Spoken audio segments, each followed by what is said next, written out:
ایمان کی کئی شاخیں ہیں، اور ان میں سب سے افضل جو ہے قول لا الہ الا اللہ ہے، اور سب سے ادنا درجہ ایمان کا راستے سے تکلیف دہ چیز ہٹانا ہے،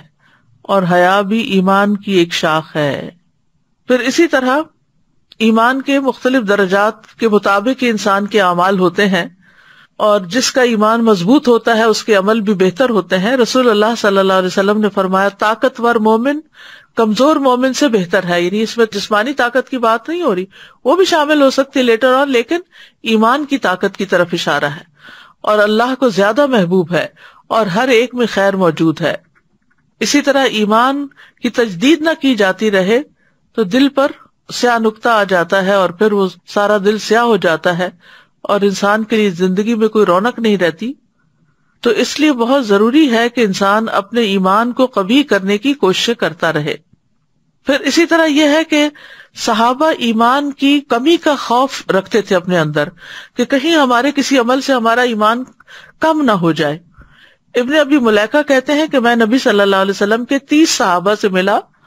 ان میں سے ہر ایک کو اپنے اوپر نفاق کا ڈر لگا ہوا تھا کہ کہیں میں منافق تو نہیں ہو گیا۔ ان میں سے کوئی یوں نہیں کہتا تھا کہ میرا ایمان جبرائیل اور میکائیل کے ایمان جیسا ہے۔ تو صحابہ جو تھے اس فکر میں کہ کوئی ہم سے دکھاوا نہ ہو گیا ہو، کوئی ریاکاری نہ ہو گئی ہو، یا یہ کہ ہم اپنے بیوی بچوں کے اندر مصروف ہو کر اللہ کو کم یاد کرتے ہیں، تو کہیں ہم بھی منافقین کی صف میں شامل تو نہیں ہو گئے۔ اور اس کے بارے میں حضرت حنظلہ والا واقعہ آپ سب جانتے ہیں کہ انہوں نے کہا کہ حنظلہ منافق ہو گیا، تو رسول اللہ صلی اللہ علیہ وسلم نے فرمایا کیا وجہ ہے؟ میں نے عرض کیا اللہ کے رسول ہم آپ کی خدمت میں ہوتے ہیں تو آپ ہمیں جنت اور دوزخ کی یاد دلاتے ہیں، یہاں تک کہ وہ آنکھوں دیکھے ہو جاتے ہیں، یعنی یوں لگتا ہے جیسے جنت بھی دیکھ رہے ہیں اور جہنم بھی دیکھ رہے ہیں۔ جب ہم آپ کے پاس سے چلے جاتے ہیں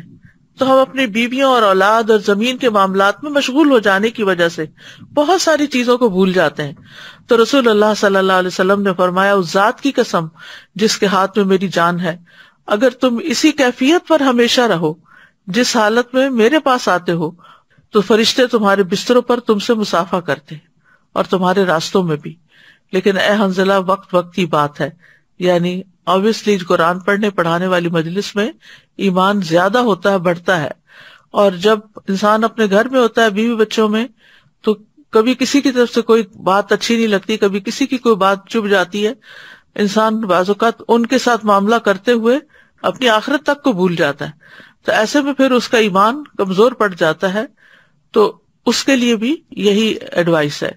کہ بار بار پھر اپنے ایمان کو بڑھاتا رہے۔